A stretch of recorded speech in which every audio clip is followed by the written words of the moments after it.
அஸ்ஸலாமு அலைக்கும் வரஹ்மத்துல்லாஹி தஆலா வபரகாத்துஹு.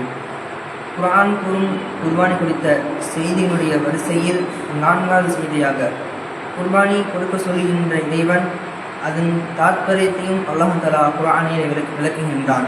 எதற்காக குர்பானி கொடுக்க வேண்டும், எதற்காக குர்பானி கொடுக்க சொல்லி இறைவன் சொல்கின்றான், அதற்கான காரணம் என்ன, அதற்கான தாற்பயம் என்ன என்கின்ற அந்த செய்தியை 4வது செய்தியாக குர்ஆன் கூறும் 4வது செய்தியை நாம் பார்க்கின்றோம்.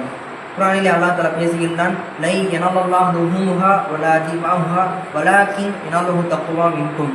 நீங்கள் கொடுக்கின்ற அந்த குர்பானுடைய அந்த பிராணியுடைய இறைச்சியோ இரத்தமோ இறைவனை சென்றதில்லை. வலாக்கின் யனலுஹு தக்வா மின்கும்.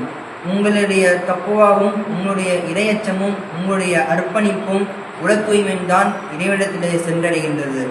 குர்பானி கொடுக்க சொல்லி, அதாவது எனக்காக குர்பானி கொடு என்று சொல்கின்றான். அவனுக்காகத்தான் நாம் குர்பானி கொடுக்கின்றோம். ஆனால் அவன் என்ன செய்கின்றான், நீயே சாப்பிடு என்று அல்லாஹ் தஆலா சொல்கின்றான்.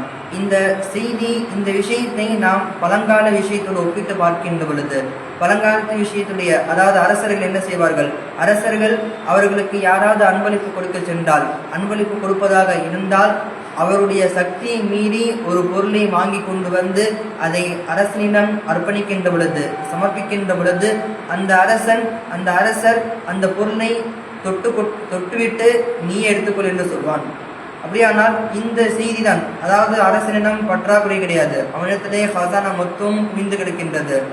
அதே போன்றுதான் இறைவனிடம் ஒட்டுமொத்த வானம் பூமியுடைய எல்லா ஹசானாவும் அல்லாஹ்விடத்திலே குவிந்திருக்கிறது.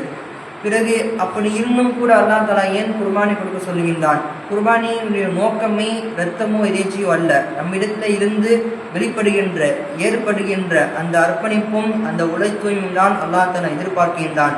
எனவே இந்த குர்பானின் மூலமாக நம்முடைய இறையச்சத்தை அல்லாஹ் தஆலா அவனிடத்தில் நாம் சமர்ப்பிக்க உட்படுவோம். எல்லாம் அல்லாஹ்